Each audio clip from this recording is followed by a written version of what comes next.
You had a fight with your partner, now you're in separate rooms, feeling terrible. What next? What do we do from there? So often I have individuals and couples share with me that they get in the fight and then they have no idea what to do. Maybe they try to bring it up later and they just end up in another fight. Maybe they just try to sweep it under the rug, but they feel like garbage. Maybe they just walk around and it's silent and it's tense. There are so many things that you can do after a fight, and a lot of them lead to more disconnection. So I want to share with you today what I do as a relationship coach after my partner and I get in fights. Because we do, because conflict is normal. The goal is not to have no conflict. It is to start to move through it in a healthier way and be able to come back and repair. So I'm Lindsay. This is Loving with Intention. This is going to be one of our little sit down chit chatty videos where I am unscripted and just hanging out chatting, because I just really want to share like what it looks like after me and my partner argue. And I hope that it can be helpful and supportive for you to sort of give you an idea of what maybe you can do that might shift things after you have a fight. So my partner and I will get in an argument because, like I said, it happens, it's normal. And if it is one where we kind of like take space, or it kind of just ends and we didn't really repair at the end and we end up in separate rooms and I'm feeling upset, sometimes I'm crying because that is a normal release of emotions. Not everybody cries, but if you do, it is your body's way of moving through the emotions and the stress response and the reaction. And I allow those feelings. I don't just try to stop crying. I sit, I feel the feels, I let myself cry. I spend some time replaying what we said in the argument, the things that I'm upset about. I kind of try to frame it in my head as like, I feel hurt by this, or when he said this, I felt, or, I get into that spiral of, I can't believe, or, he doesn't get it, that's not what I meant. And I go into those things and I just kind of let myself have that time to actually feel the emotions, because I'm hurting, I'm feeling sad, or I'm feeling rejected, or I'm feeling alone, I'm feeling so many things, and we want to feel those feelings. And then after a good healthy feel of the feelings, this is when I choose to regulate my nervous system. And this piece is so important because when we're in an argument, when we get into that fight, flight, freeze, fawn response, our nervous system's activated, so we get triggered by our partner. This is when we start saying things that really hurt each other, saying things that maybe we don't even mean. Often we're saying things that don't even make sense. You could be in a fight with your partner and you could be saying, like, it's this beautiful day outside and the sky is blue, and you could be saying to them, the sky is blue, but they're so triggered that they're arguing with you that it's not blue. Like, that can literally happen because when our nervous system is activated, we are just not accessing logical thinking. We're also not accessing empathy. We can't see different perspectives. Our nervous system is literally in survival mode, protection mode. I need to stay safe. So in that mode, we're not really acting as our calm and grounded selves, obviously. So this is when I know, like, if my thoughts are spiraling, I know that my nervous system is dysregulated. My favorite thing in the whole entire world is bilateral tapping. And this, you can't see my knees. So let's bring up my knees. So bilateral tapping, I literally will sit on my bed or in a chair and just tap back and forth, tap back and forth. And this tapping on right, left, at a pace that feels good to you, at a pressure that feels good to you, this literally gets your brain talking, like both hemispheres of your brain back online together. Because when we're in fight or flight, we're not firing with all cylinders. Is that a saying? So when we're in fight or flight, our brain isn't communicating in the way that it normally would. So when we start tapping, it actually stimulates this reaction where now your brain is firing together. And if you've ever seen like therapy with therapists where they put the buzzy things in your hands, and they're called TheraTappers, which is a very cute name, but they put those things in your hands to buzz right, left. It is doing the same thing. So I do this. I sit and I do this, and I pair this with deep breathing. So I breathe in through the nose and out through the mouth. That was breathing in through the mouth and out through the mouth, but you get the idea. So I do that, and in my head, and sometimes out loud, I say a calming mantra, and this can look different for everyone. My calming mantra is, I am safe, I am loved, I am fine. And I say that over and over and over while slowly breathing and tapping. And It's not that I don't think that I'm safe for my partner. It's not that I don't think that he doesn't love me. It's not that I don't think I'm not going to be fine.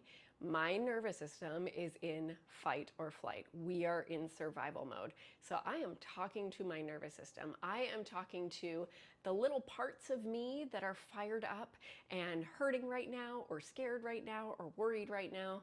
Because, I mean, this is a whole nother video and topic, but when we are triggered, often it is something from the past that is being triggered, and it's not usually about the thing that's right in front of us. An old wound is getting triggered, an old raw spot is getting triggered. There's little parts of us that are hurting. So I'm talking to those little parts, and I'm talking to my nervous system.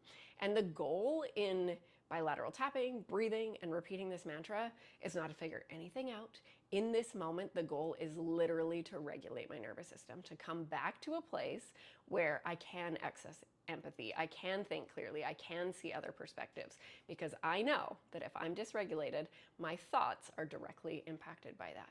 So, I may go into that and think that my partner is a total jerk, and I can't believe that he said that, and I can't believe he did that, and he totally doesn't get it, and have all of these thoughts and think to myself, already I'm thinking like, I didn't do anything wrong, there's nothing that I need to apologize for. When I get into that regulated state again, so when I do this for my nervous system, sometimes it's 2 minutes, sometimes it's 5 minutes. I just really want to take care of myself in these moments.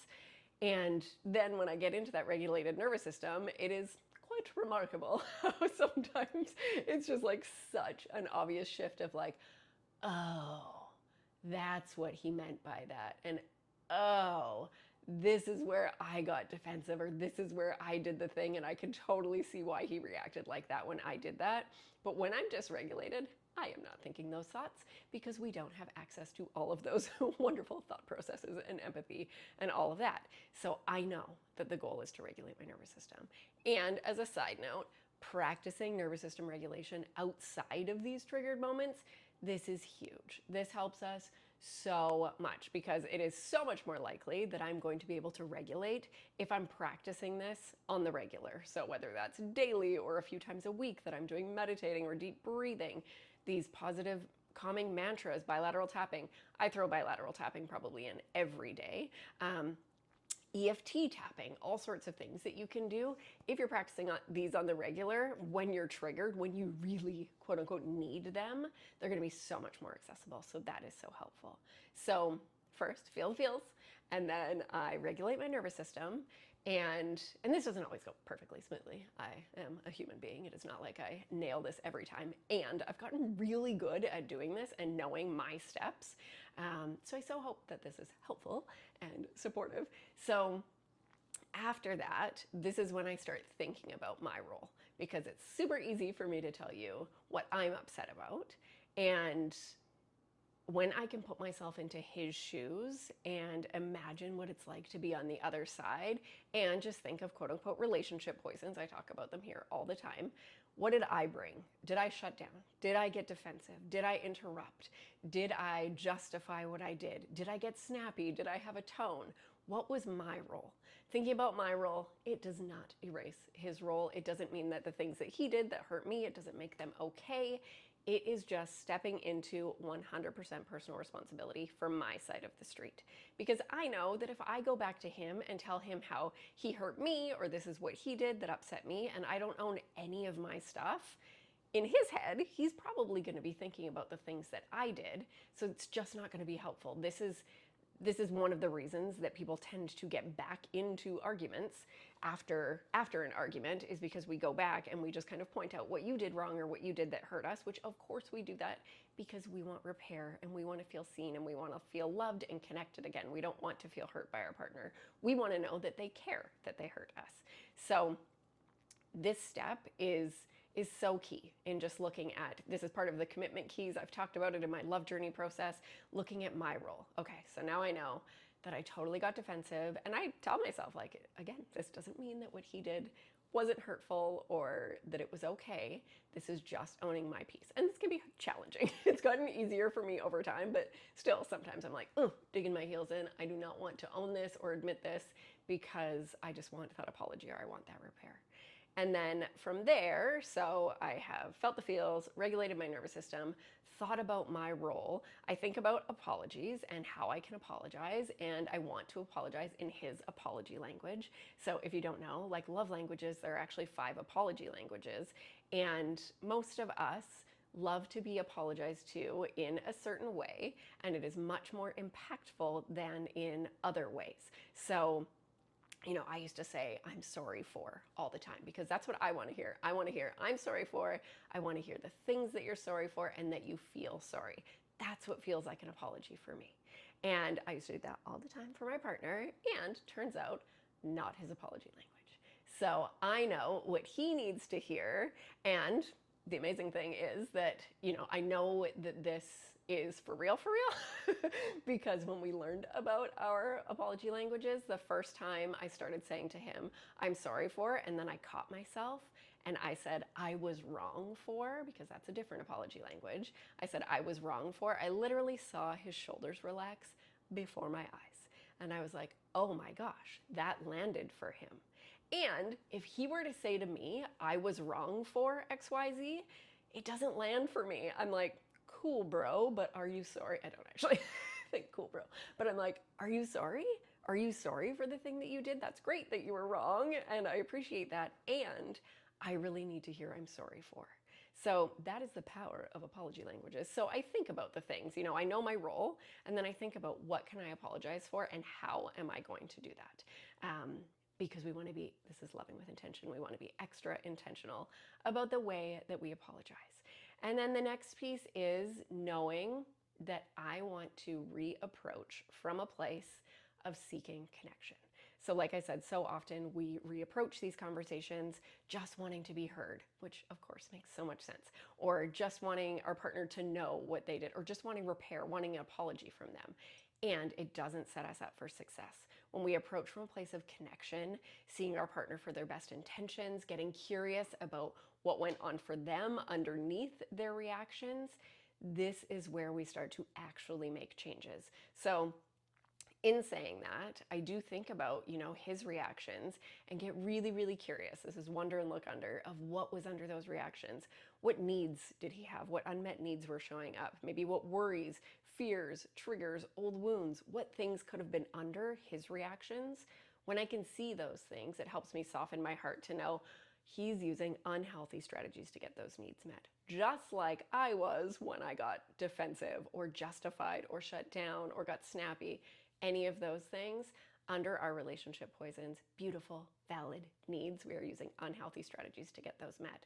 So when I can wonder and look under for him, it makes it a whole lot easier for me to go and lead with love and connection. And I will share a video at the end, and I'll put it in the description box, about wonder and look under and what I mean by, these unhealthy strategies to get beautiful, valid needs met. So that can help you start to get curious in your relationship too, because this wonder and look under, massive. It is so huge. I love it so much.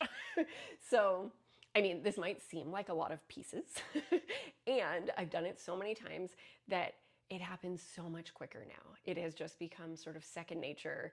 And depending, sometimes fights hurt more. Sometimes it's like a quick thing. Sometimes, we argue and we repair in that moment, or we stop ourselves and be like, whoa, whoa, whoa, let's slow it down. What's going on? And we could talk it through. This is for those times where, you end up sort of in a different room, or you're even sitting in the car. Like I've bilateral tapped in the car and I'm running through all of these things in my head when we're in that disconnected moment, when we have decided to, getting all jacked on my coffee here, when we have decided to pause after the argument. And being in the car sucks. Just wanting to validate that for everyone out there who fights in the car sometimes, because I think it probably happens for all of us. And it sucks to be stuck in the car. So these are ways that you can take care of yourself in those moments, because it is so easy to just get caught up in our heads and thinking about, I wish this wasn't happening, and I can't believe this happened, and this sucks. We're off to, maybe we're on our way to a restaurant, or we're off with this supposed to be a fun day. So this is how we can come back down. Regulating your nervous system is such a big piece of this, So when I go back and approach my partner, I like to wait 20 minutes, because I think that's what they say, 20 or more minutes to regulate your nervous system. Depends how activated you are. And thinking about like, if you're going off and doing this, it might be that your partner isn't doing any of this, so they might stay dysregulated for longer. So just keeping that in mind too, that if your partner's not, regulating themselves or going for a walk or doing any of these things, it might take longer for them to get into regulation. So they might be in a total shutdown mode when you go back to approach them, or they might be still in fight or flight. They might be like raring to go because their nervous system is still activated. So you might have to wait longer, which I know sucks. It does. It totally does. And sometimes that's just what we do to set ourselves up for success in repairing and connecting and feeling heard. So when I reapproach my partner to go and talk about these things, I mean, now at this point, I might walk down the stairs or reconnect with him, and right away he just apologizes, or right away I just apologize. But my goal always is I am going to lead with the apology. I would be okay for the rest of my life if I was the one who apologized first every time, because I would just rather connect and open that door to connection than wait for him to apologize first. Now, he does apologize first too, so I don't have to do that, but I've apologized first enough times to know that like I'm okay with this because this is what it leads to. And we can get really stuck if we feel like, oh, I'm always the one who goes first. I'm always the one who apologizes first. And maybe for a long time your partner doesn't apologize back, and that can feel so hard. And if you apologize first and it starts to open that door for safety for your partner to apologize, that's amazing. You have led by example. You have changed the dance. And never, ever, ever, ever, ever, I'm always adding disclaimers. Never am I saying that you like have to put up with something for years and years and years. You get to choose. You get to choose what you take, what you leave with what I share, and what works for your relationship and where you're at and what feels good for you. So I'm never saying like, apologize first for the rest of time, and you have to be okay with that even if your partner apologizes 1% of the time. I'm not saying that at all. Please note that. I am just saying that there is such power in going first, especially if you are the one who is into relationship growth, and you might have to do that shift, like be the one who goes first for a while before you see change, because consistency is key in creating these new patterns. So at this point in our relationship, when we reapproach, when we like get connected again or come together again after a fight, a lot of times for us, we just connect first now. Nobody brings anything up. We kind of quote unquote go back to normal. We make these little repair attempts. So Gottman talks about repair attempts and these things that we do to sort of bring back connection and stop things from escalating. So, if I make him a coffee, or if he makes me something for lunch, or if one of us hands the other our cat, or if we just extend love to each other in these moments, it brings in that connection, it brings in safety again, it brings in love to our nervous systems, and this makes it so much easier to then apologize. So sometimes, we'll go a few hours just connecting again, but we've created this routine over time. We have evidence that if we go back to normal right now, it doesn't mean it's getting swept under the rug. It actually means that we're about to apologize and we're going to repair. A lot of the time we do approach and just apologize. So I would say, never at this point do I go back into one of these conversations and start with, I feel hurt by. I start with owning my stuff, keeping my side of the street clean, apologizing for what I did, and wanting to hear him, because I might not get it right. I might not, I might go in and say I was wrong for totally shutting down, and he might be like, that's not what I was mad about, or that's not what I'm upset about, or that's not what I care about. And I'm like, oh, okay, like, let me know so that I can own that. And then we get to have a conversation. So I go in with the goal of hearing him and apologizing for my stuff first, always. That is my goal, because I know that I played a role. There are times, okay, like most of the time, there's something that both of us can apologize for. And there are times when one person just like is snappy or has a tone or is rude or is unkind, and the other person literally doesn't do anything. There are definitely those times. And if you're on the other end of that and you still go in with love and connection and trying to see your partner for their best intentions, it makes it way more likely that they're going to apologize. Because if you just go in and, they start to feel like the bad guy or that they can't get anything right, then the likelihood of them feeling safe enough to apologize is pretty low. So again, most of the time, both people do have things to apologize for, which is much easier to see when you regulate your nervous system. So then approaching with connection and repair. Repair is so important. And the Gottman Institute talks about the masters and disasters of relationships. I don't really love disasters of relationships. That seems a little negative. Love the Gottman Institute though. But they talk about the masters and the disasters, and one thing that differentiates the two, it's not about the fighting. It's not like the masters don't fight and the disasters fight, quote unquote. It is that the masters repair after arguments and fights. And if you do this and you apologize, and I've had so many couples, so many individuals, I should say, who come to me and they're like, my partner never apologizes. Where I recommend starting is starting to apologize for your stuff. And then outside of triggered moments, just starting to have conversations about apologies. Getting really curious with your partner about what apologies look like for them growing up, what their experience with apologies are, what they love to hear in an apology. You can even say, like, I just learned about the apology languages and I realized that I need to hear this. Will you do the test so I find out what you need to hear? Because I had no idea. And this starts to open a compassionately curious conversation that is safe. It's not you saying, you never apologize, I want to know why, because that doesn't create safety. So that's kind of the direction that I suggest going if your partner doesn't apologize. So that's apologizing for your stuff and these compassionately curious conversations. So that little step by step, that is literally what I do after fights. And that's not to say that that guarantees that you're not going to get in a fight again with your partner or that everything's going to get repaired and healed beautifully. This is just really, I just know for over time that this has been so helpful in our relationship, because I used to go and ruminate, repeat everything that was said over and over and over. I would write down everything that was said, and journaling can be super helpful too. I will do that sometimes too, just to get like thoughts out of my head and onto paper. It's like, okay, I don't have to loop them anymore in my head because I'm writing them down. So that can be super helpful too in that feeling the feelings sort of stage. And it's not always predictable. I might feel the feelings, get regulated, and then start feeling the feelings again. We're human. So this is just sort of loosely where my brain goes to know, to do what I need to do, because I know that it helps so much. So I hope that was helpful for you today and that you like these little chats. So let me know in the comments if it was helpful. And if you've been here for a while, I would love to hear too if you like these little like chit-chatty formats versus, not versus, let's not versus.